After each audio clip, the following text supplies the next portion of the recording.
Good evening, ladies and gentlemen. Come on inside and get yourself something cool to drink. Welcome back to another edition of the Lost in Translation podcast. I want to thank y'all, man, for coming out. And before we get started, I'm going to give a little thanks to the people who showed up today. First of all, take heed to the message. Thank you so much for coming out this evening. Thank you, darling. And also, Katia in the house, she said, smooth intro. Thank you guys for coming in, man. Today's podcast today is a one-off. And it sparked from our conversation that we had last night toward the end of the show about fatherhood. And I don't know if y'all had an opportunity tonight, get a chance to watch the barbershop, because I saw something, man, that kind of did something to me, man. Black Man Unfiltered was talking about feelings and men being vulnerable. And one of the scenes I saw was this lion who broke the back of a cub. And I thought about it, man. I looked in the mirror and I couldn't help but look back and see the monster that is within me as well, too. Every young man or every man has a king and a monster inside of him. And most of the time, it takes everything that we could take to hold that monster back. Civilization has made us to the point where we're civilized and we can get along and be good. But deep down inside, I saw the monster that I saw inside that lion inside of me. And I got to thinking about it. I said, there's a conversation that's usually had between a father and a son on how to handle that monster. And it's a conversation that only a father and son can have. And sometimes it takes a lifetime to raise a king. And I was telling the guys last night, man, I said, there's this code that men have that usually takes a long time for you to understand. It's like a big 50-pound book with all type of rules in it, on how to be a man, like always hold the door open for a lady, you know what I'm saying? Take care of your family. Don't get into fights with your brothers, those type of things. And sometimes, man, in this fast-paced world, we forget to talk to our sons.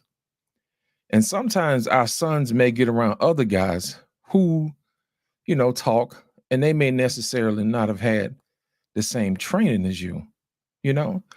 And that's the main reason why having a father is so important. I remember watching a video of a gentleman talking about how he watched his father, shave. And he, as a little boy, wanted to be just like his dad. So he wanted to take the razor and shave himself too. And his dad said, if I had gave you that razor, man, you would have cut yourself because you weren't ready. So that leads me to believe that sometimes fathers have to prepare their sons for that moment when they become a man.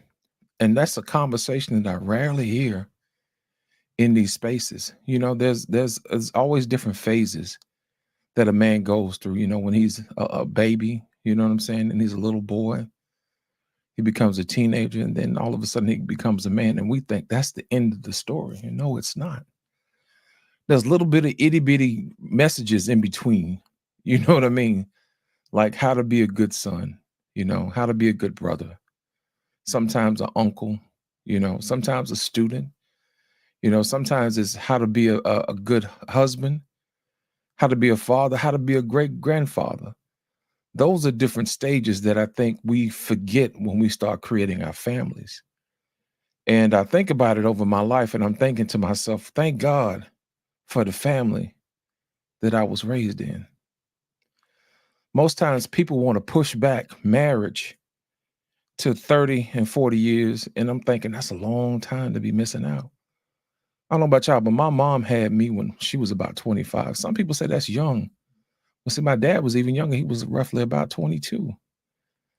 And as a result, I was able to meet my grandfathers. I was able to meet my great grandfathers. And in one case, I was able to meet my great great grandfather, which is amazing because it gave me a perspective on who I was supposed to become as a man, you know, and how they interacted with each other. There was an instance where my grandfather came over to my dad's house and my dad was complaining about how much we ate. And my grandfather said, "Hey, I didn't push you away from the table when you was eating at mine. So you can't push them away either." You know what I'm saying? Letting them know that's a part of the test. And last night we was talking about, the daddy tax, you know what I'm saying? And how that came to be. And I was telling him one day when I was a kid, my dad, fixed me a sandwich. And then after that, he bit into it and he said, "Daddy tax." You know what I'm saying? Bit right off into that sandwich. And I'm thinking to myself, how fair is that?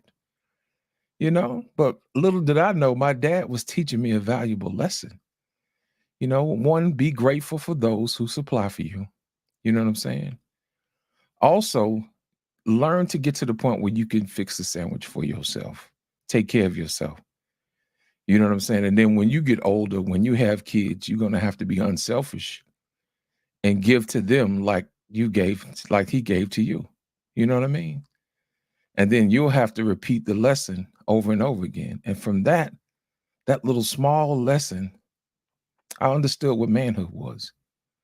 He didn't go into deep conversation. A lot of times people think they have to go into these great deep conversations, philosophical conversations with their sons. Sometimes you just got to be there, man. There's certain things that you have to do over time. And sometimes we get busy and we forget that our sons are being groomed to be the leaders to replace us, you know? And it's always little small things like how to tie your shoes, as a little kid. And then after that, it's how to shine your shoes, And then after that, how to dress well, how to pick out the right suit. Make sure that you go to the tailor and have it, tailored in to fit your body, knowing sometimes you may have to let some in, take some out. That's maintenance. As a man, you have to learn maintenance for yourself because you're going to have to teach your children the same thing. And that's why anytime I talk about my dad, I talk about him in reverence because I think he knew that he only had so much time on this earth. So he tried to pack everything he could into me and my brothers. And the beautiful thing about that, once he was done and he passed away when I was about 18, he basically handed the baton to my grandfather. And I was like, man, thank God for my grandfather being here.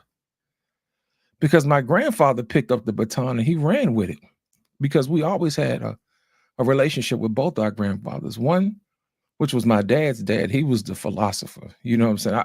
I think I probably took more after him than my mother's grandfather.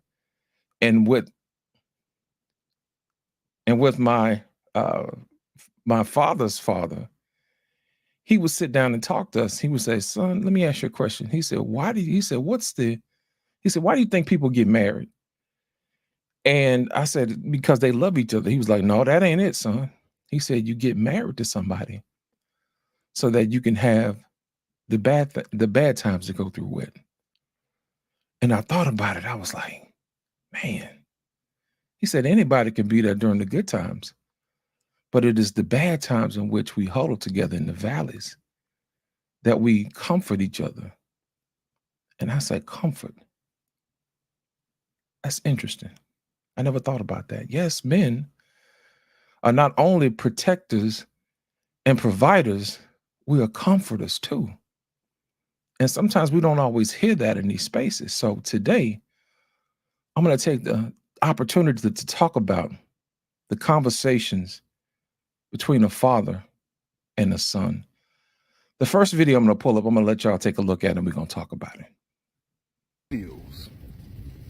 But let me take it back to square one, where he says... Hold on, y'all. This is a video that I saw.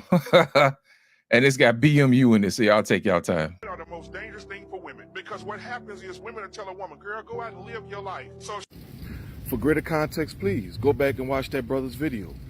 And if you notice, he says many of the same points that I touch on in many of my videos. But let me take it back to square one, where he says that the biggest problem that black women have are other black women. And that's true, because you would think that the elder black women, the black women that he's talking about, who've already lived this experience, where they were the champions of the toxic feminist movement, where they were boldly, unashamedly bragging about how much they didn't need men, bragging about how they thought that they were equal to, if not superior to men, and how they could do everything on their own, how they thought they could do everything better than men, up to and including raising children. And now, the generation of men that most of these women are complaining about were raised by their predecessors. You ever wonder how is it that the Pookies and the Ray Rays always seem to be so successful at getting women? It's because all they had to do was use their mother as the template. All they had to do was emulate the exact same behaviorisms of the men that their mothers were most attracted to. And if their mothers were most attracted to lowlifes and degenerates, then that's all they had to do. Be like those men. And surprise, surprise, they're highly successful, because for all of this bullshit talk about wanting Mr. Right, about wanting a man that knows their worth and all this other stuff, these women do not express through their behavior, through their choices, that that's the type of man that they really want. And they haven't done so for generations. They celebrate men with criminal tendencies, those who might be inclined to physically abuse them, beat their damn asses, men that they refer to as gangsters and thugs. They will boldly say that they don't even get wet for a man unless he's one of those degenerate type of men. And the truly sad thing is, they can't even deny this, because all you need to do is ask them how many kids do they have, how many baby daddies do they have, and are they with any of those baby daddies? And then if they say that they are with that baby daddy, you just have to ask, did that baby daddy marry them? And you have all that you need to know that they have a degenerate preference. Oh, and not that it will really make that much of a difference, but since I know you all need it, not all. Not all black women are like this. Happy, satisfied. But worst of all, when it comes to the segment of black women that I am talking about, not the other ones, but I'm talking about the degenerate ones here, the ones they hurt the most are their own bastard progeny, their own children. For example, when it comes to their sons, there's always two extremes. Either one, they teach their sons how to be the same degenerate pieces of shit that their fathers were, and we see how they become the men that most of these women complain about, the ones who misuse them, the ones who break their souls and all that bullshit from Mary J. Blige. Or it's the other extreme, where they become these mama's boy, cuckold sycophants, ass kissers. They're so worried about possibly displeasing a woman that they do anything and everything at their own detriment to please her. And they wind up being crippled for any real substantial relationship with a grown-ass woman.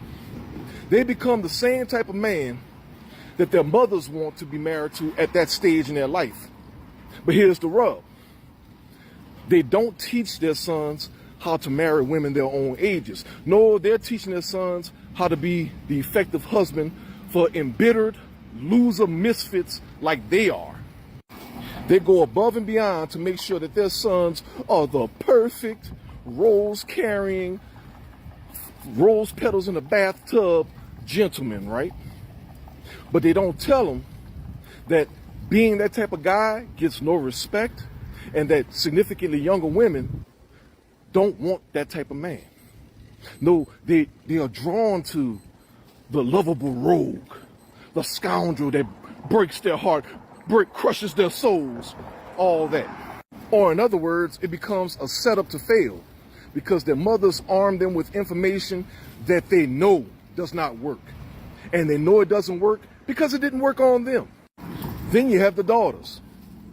The daughters have their own extreme, to where either they follow their mother's instruction and demonstration and become transactional women out here selling pussy, or they just become embittered man haters, hating men for things that they don't even know anything about, hating men for experiences that they didn't even have, hating men because of the narratives painted by their mothers, grandmothers, great-grandmothers, or other relatives and friends.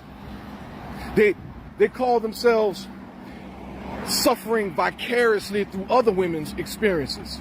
And then the crazy part about it is sometimes it's not, they're taking on stories that don't even come from those women, but come from fictitious tales, literature, stories, movies. So many women, so many black women hate black men over bullshit that happened in Waiting to Exhale, or When Stella Got a Groove Back, or any of those stereotypical new age anti-black man movies, much like the ones made by Tyler Perry. They will hate black men for all the shit that Blair Underwood's character did, or like that black dude from Law and Order, the bald-headed dude that the Boondocks was making fun of. They will hate black men for shit that didn't even happen. But then to take it to another level of madness, they will lie to their younger female descendants about the whole dating process. They will dissuade them from being the type of women that men actually want to marry, and hide the fact that they failed to be that type of woman.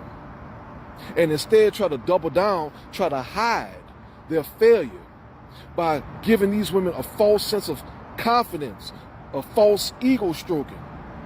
All the yes queen, you get it girl, yeah. Influencing their daughters, granddaughters, nieces, younger cousins to involve themselves in the same low-life degenerate behaviorisms that kept them single, or at the very least kept them on the losing end of relationships, fueling the cycle of that demographic of black women talking about how they were consistently being taken advantage of, being outsmarted. Mind you, being outsmarted by men that they claim to be smarter than. These will be the same women who came straight from the hood, got degrees and shit, and now they think that they're hot shit out here, talking about how highly educated they are, and yet as highly educated as they claim to be, they all still have the same narrative of having been misused, abused, or generally outsmarted by brothers who barely finished high school. Make that shit make sense. Last but not least, in their quest to avoid personal accountability and actual growth, they perpetuate this nonsense about manifesting with this I think I can type of ideology, where if they repeat enough bullshit enough times, they tell themselves that that's going to change their reality. Any and everything but self-reflection, self-healing, and growth. No, they don't believe in it. They believe that it's the man's job to do all of the personal development. And that somehow, if you are a man, if you fail to capitulate to them, if you fail to just give them their way, to cater to their bullshit temporary emotions, or heaven forbid, have a dissenting independent thought from them, then somehow you're less manly, you're sassy. Heaven forbid you argue with these women on social media. No, they expect you to just tolerate and accept their bullshit, just like they believe that you're supposed to tolerate their physical violence against you, but then heaven forbid you slap the shit out of them and respond in kind. Good luck and Godspeed. Shout out to 360 Smooth, man. That's what our young men are up against. It's one of those things, man, where you get your programming from, whether you're gonna be successful or not. And you know, the sad part about it is we don't talk to our young men about what it takes to be a father. Last night we were talking about making sure that you talk to your sons and make sure that you help them find their purpose first before they find their woman, so you can navigate situations like this video. You know, that way your son will automatically know who qualifies for his wife. You know, we talk about Proverbs 31 all the time. And last night it takes on another form because we were talking about, hey, can you be vulnerable with your wife? And a lot of guys said no. And I went back to Proverbs 31, and there's a part in it that says, in his heart, he does safely trust. And I'm thinking to myself, are we really selecting wives who we can safely trust? You know, can we do that? True enough, our insecurities are our insecurities, and we should be able to deal with them, regardless of who knows what. That is the portion of being a man. You know, being able to face your fears, being able to face your own insecurities and still proceed. And most times we don't prepare our young men for the future because of the influence of outsiders, their little friends who haven't been taught, TV, little girls or whatever. That's where your father comes in. And men, black men in particular, have been miseducated. You know, they have been miseducated to not protect their seed, to go out and have all type of girlfriends and break all kind of hearts or whatever. And at the same time, what they're doing is they're losing time, slowly but surely. There's a whole lot of stuff in this world that we have to learn. We talk about politics, civics, you know, what to expect, how to be leaders in community. But if we don't talk about that, then their focus is broken. So one of the things you have to do is you have to help a young man discover his purpose. I heard a wise man once said, he said, in order for you to discover your purpose, you have to find out exactly what bothers you. You know, that is a clue to your purpose. Now, in order to do that, you have to expose yourself to many things. You know, you have to be basically an adventurer. Go out into the world, find out what really turns your gears. And that is the problem that you're supposed to solve. You know, and I tell people all the time, man, you'll never be paid what you're worth. You'll only be paid for the problem you choose to solve for others. And sometimes we have to reprogram ourselves. Last night, I shared a book that a friend of mine wrote. It's called The Sexual Miseducation of Black Men in America. I highly suggest you guys get a copy of it. It looks like this. You can get it on Amazon. And it talks about reprogramming men in America to get back to being men. Because men are under attack. Think about it. Men are the leaders. You know, they're the leaders of the community. And if we have them going out misbehaving and doing whatever, then what does that look like? You know, they have to be able to, in the throes of a woman throwing herself at him, he has to be able to say, no, ma'am. You know, as hard as that is, we also have to explain to our men, when our young men, when they become men or on the route to being men, here's what you're going to feel. You know what I mean? You're going to start smelling yourself. You're going to start feeling that rush of testosterone. You know, it's going to make you feel like a man. Those are the conversations that we need to have with our young men. You know, it's going to have you feeling like you emboldened. You know, but at the same time, we still need to teach our young men respect, you know, especially for the elders. I see people all the time on the internet, you know, growling at folks like our pain and tell them you don't know what you're talking about. But in my day, man, we have respect for our elders, man. No matter how old you get. Because what it does is sets the order. It sets the order, because one day if you keep living, you're going to be the old man. You know what I mean? You're going to have to be the one to pass down the wisdom. And sometimes as a young man, you don't always think that those older men know what they're talking about. You know, as you get older, you go back and you look back and you say, man, I thought the same thing. You know, I tell people all the time, as old as I get, man, the older I get, the more wiser my dad is. And the more wiser my dad becomes. Now, I was paying attention, you know, picked up a little cues. I go back and think about some of the things he did. I was like, man, he was a genius. because he knew I was smart, but he hid the message inside the meaning, inside the actions, inside the proximity, one lesson at a time, because sometimes we're easily distracted. And there's those conversations that fathers should have with their sons. I'm going to share another video with you guys. I closed my eyes for a moment, and suddenly a man stood where a little boy used to be. When I think of you, I see the journey of a little boy, transforming into a strong and wonderful man. You're my source of pride, always.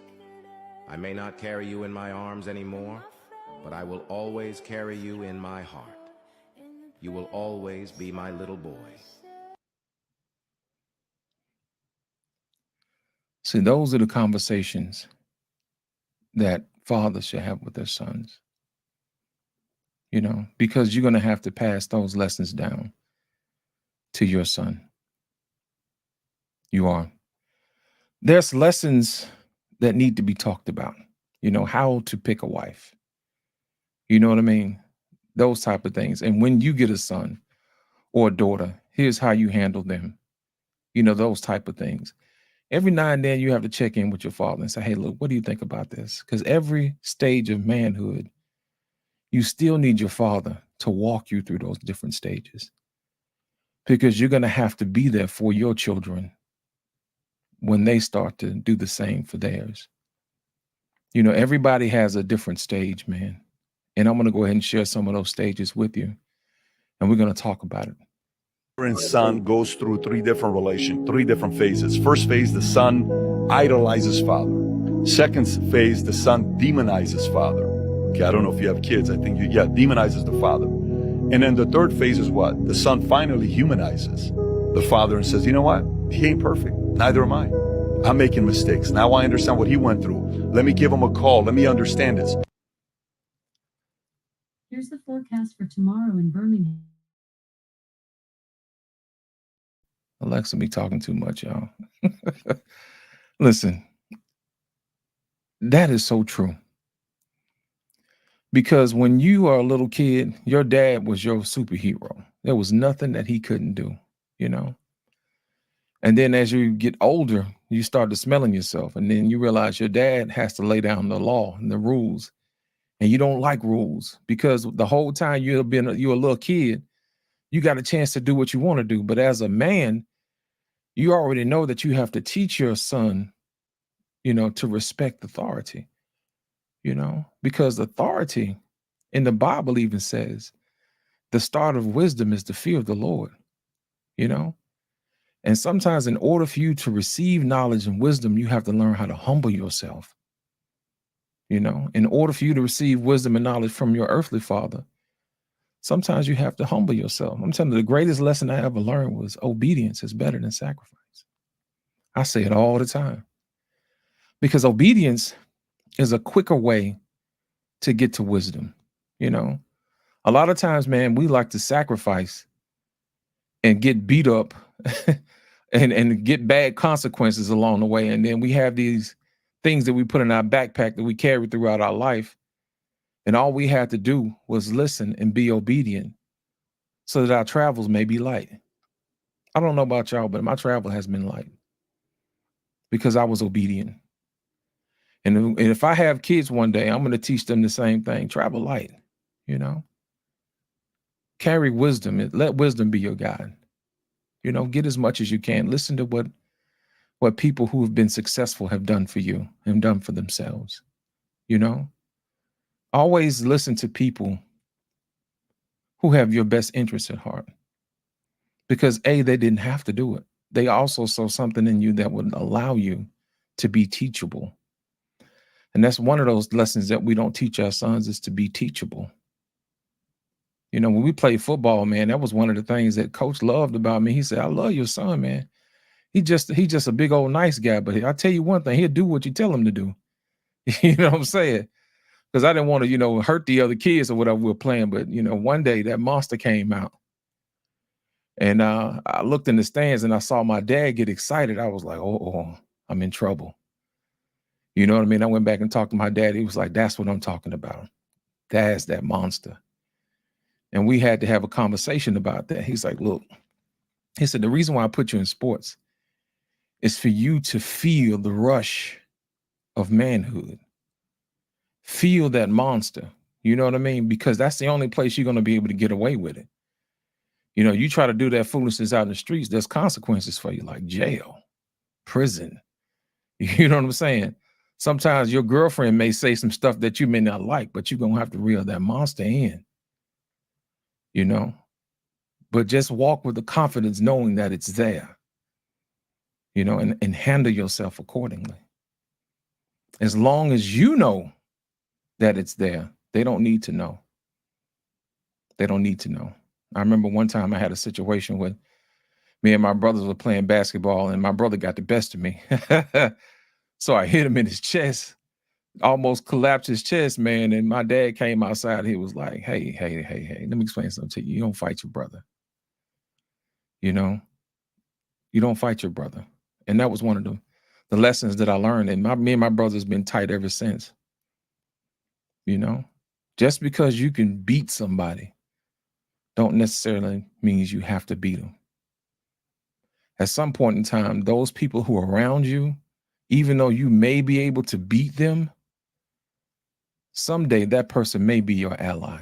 And people do not forget. People do not forget. So that's one thing he taught me, how to be of good character. And it's one of the things we have to teach our young men, how to be of good character. Know who you are first. You know, find your purpose. Ask God for your purpose if you can't find it. Do a lot of things until you find something that you're good at.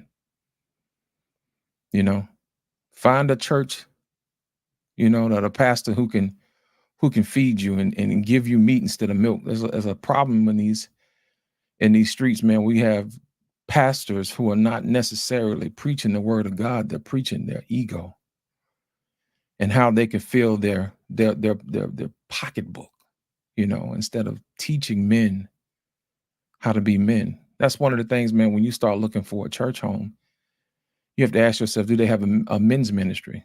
You know, every church that you go to, they're always going to have a women's ministry. They're going to have women's conferences, all of that stuff. But my thing is, what are you guys doing for the men? You know, those are the guys who you need to talk to. It's going to take a minute for them to get going. You know what I mean? Those are going to be the leaders of the neighborhood, of the community, of the free world. You know, and we wonder why the world's falling apart is because we have done an absolute poor job of celebrating men.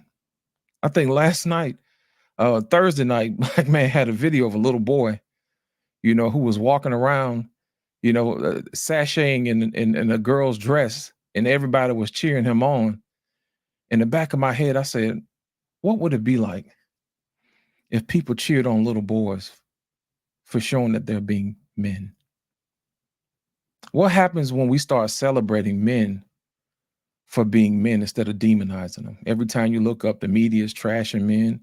The movies are trashing men. Think about how many movies that can you find where there's a man, a straight Black man, unapologetically being a man, being celebrated. You know, because there's no money in that. You know, the money is in trashing folks.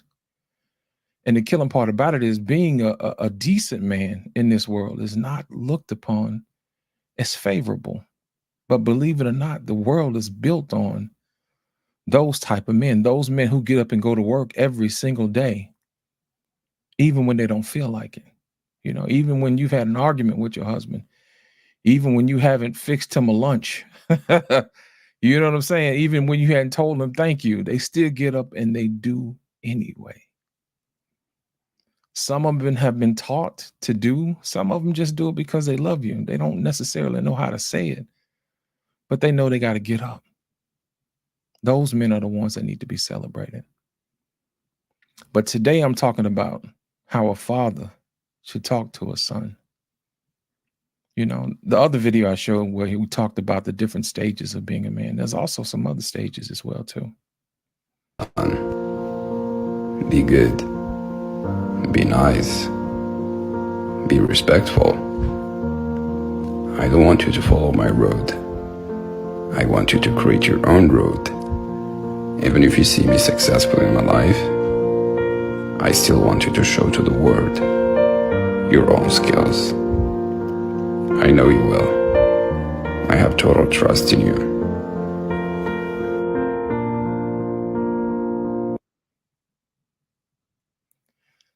How many guys have actually had that talk and that walk with their son?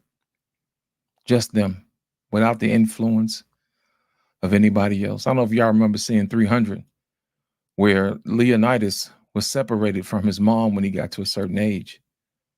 And they taught him how to be a warrior, how to face his fears, how to conquer the fear within you. I was having a conversation with Boss Man earlier today, and we started talking a little bit about the question that Arpain gave us last night. And he said, can you be vulnerable with your wife? And most guys said no. And I thought about it. I was like, what are you afraid of? Are you afraid of her? No.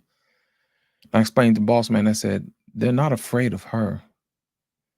They're actually afraid of themselves and what they may do in her response. And it goes back to what we talked about earlier, looking yourself in the mirror and understanding that monster that's there. Have you had an opportunity to tame it? Do you know who you are? How you would respond? You should know that. You should know that. No matter what she says, your insecurities are your insecurities. And it's up to you to face those insecurities. Either it's going to be fight or flight. And if you're worth your salt, if you're worth your weight in salt, then somewhere there's a fighter inside. The runner, the person who runs the flight, that's that little boy that's inside. But at some point, there's a threshold that you cross where you suddenly meet the monster within. And the only person who can teach you about that is someone who has that exact same monster in them, which is your father. Your father has the same burden. And in order for you to understand the monster that is within you, it is important that you listen to him. He is your guidepost.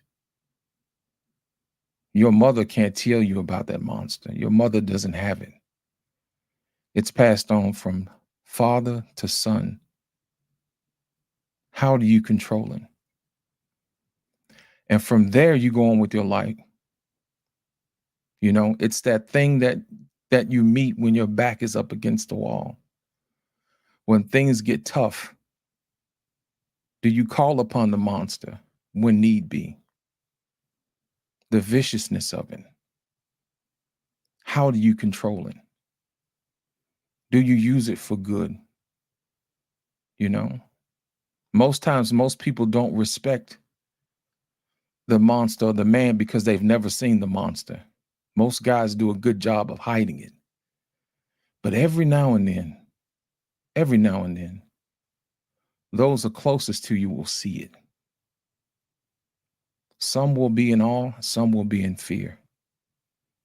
But if they've taken the time to know you, and if you're in control of the monster, they'll understand that you mean them no harm.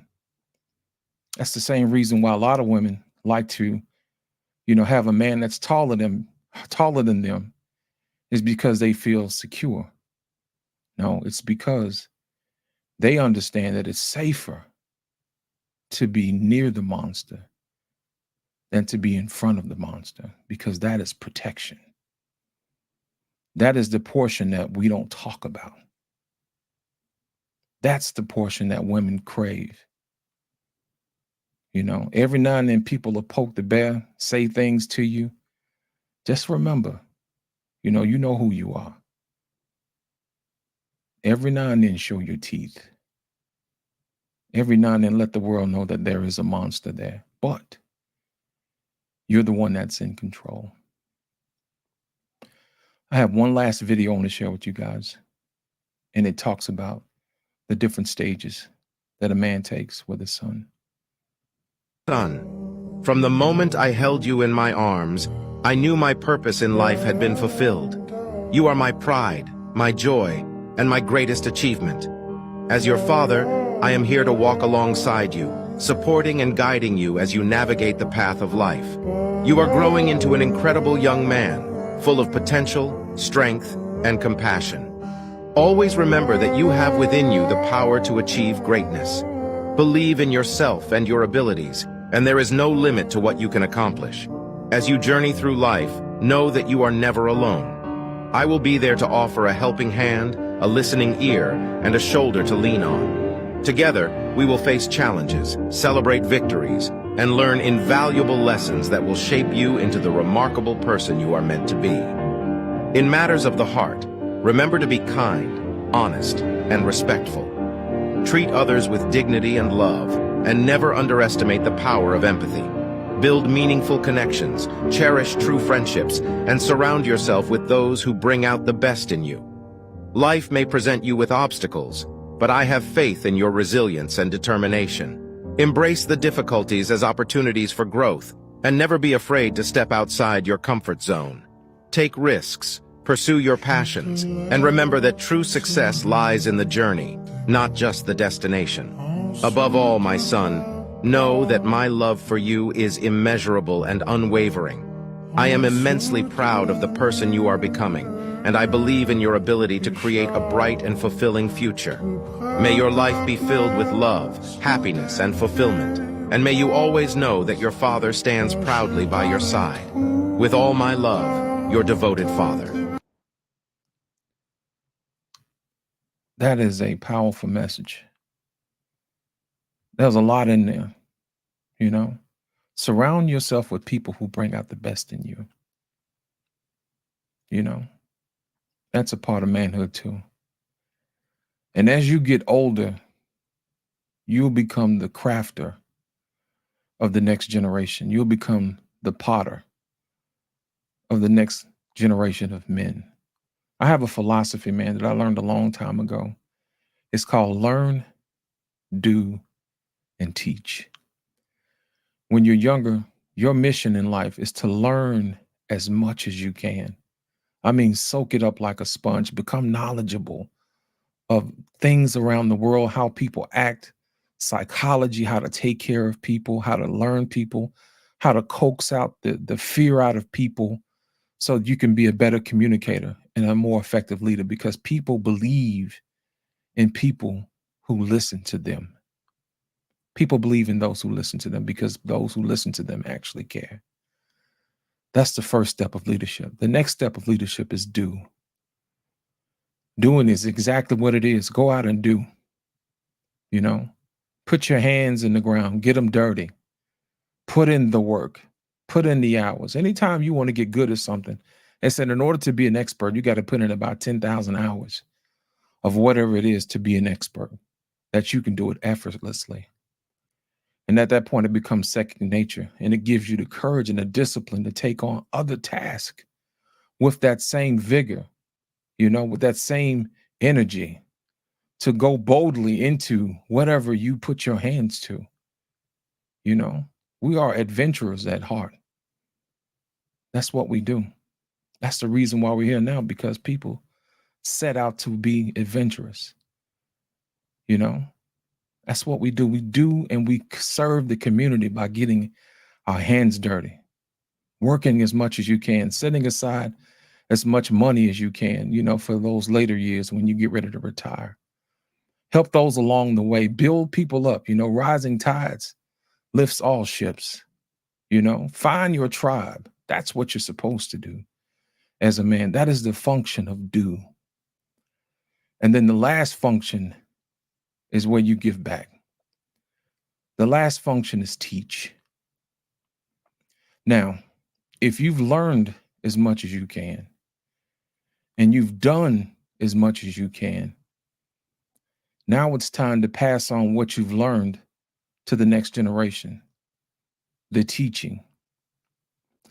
In teaching, there are some things that you have to learn that everybody may not get the same way how you learn the way you learn. As a good teacher, you figure out exactly what is the best way for this person to learn. There are some people you can tell them what to do and they go right out and do it. I'm of that ilk. Obedience is better than sacrifice. And then you have those people, man, who learn passively.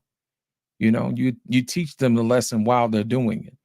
I don't remember, y'all remember a movie called Karate Kid with, you know, Pat Morita and what's his name? Ralph Macchio. You know what I'm saying? And Mr. Miyagi knew he was training Daniel-san to be a good fighter, but Daniel-san was kind of lazy. You know, he wanted to go out and become a world champion without putting in any work.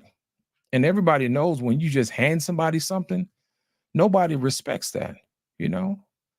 So what he told Daniel-san one day, he said, I want you to sand the floor, wax on, wax off, paint the fence. And what Daniel was doing, he was learning passively, building up muscle memory, you know? So when you're in that fight or flight, when you can't remember, there's your coach behind you telling you, paint the fence, sand the floor, wax on, wax off. And it's in those moments you go back and you remember your discipline, the muscle memory. At that point, you're doing what you have to do mindlessly while it's still saving you, you know? Those people are passive learners. Those are sometimes you have to take a little bit more effort to teach those. You know, and then you have those who are on the advanced level. Those are the ones who ask questions. They come after you. Those are the ones who fall under the saying, you know, the teacher will appear when the student is ready. Those are the ones who always following up behind you, wanting to know hey, can you teach me this? You know, this is what I've been working on. They've actually put in the work. They've learned as much as they can. They've done as much as they can, but they're missing a piece and they're trying to glean whatever they can out of you. Those are the ones that are the leaders because they're ahead of the curve. They've learned as much as they could. They've done as much as they could. And now they're learning a little bit more, and you can teach them how to build men. That's another portion of manhood, developing the next level of leaders. There's a difference in between leading people and teaching leaders how to lead. That is like the advanced level right there. I remember, man, when I first got hired at the bank and I first became a supervisor. And one of the lessons that my manager said, he's like, your first order of business is to find your replacement. I was like, why is that? He said, it's going to take you just as long to find your replacement as we had to put you through what we had to put you through to make sure that you had it in you, that you were going to be the next leader of this department. And now I see what he was talking about. If I hadn't worked in that department day in and day out, they never would have saw my tenacity. They never would have saw the fact that I wanted to learn as much as I could. I wanted to do as much as I could. And then they saw that they trusted me, that I've earned their trust. So I became a supervisor. And then you here to tell me that my first job is to find my replacement. I'm like, what am I going to do? He said, I'm going to get out your way and you're going to replace me. And I thought about it. I said, dang, I like the sound of that. You know what I mean? And that's when I knew my job is to develop other leaders. That is my purpose. One day at a time, talking to one person at a time, developing leaders in those quiet places where it's safe, where you can listen to them, answer those questions. That's the difference. As you can see, raising a man it's not easy. It doesn't happen overnight. And it's some of those lessons that I learned along the way that lets us know we don't have time to waste. So if you see me get a little rough with somebody sometimes, I'm just teaching. If you see me sitting back being quiet, that means I'm listening. But when I speak, I'm about to say something that's going to be profound. So with that being said, I'm going to go ahead and drop the link. If anybody wants to come up and talk about whatever we talked about so far, that's cool.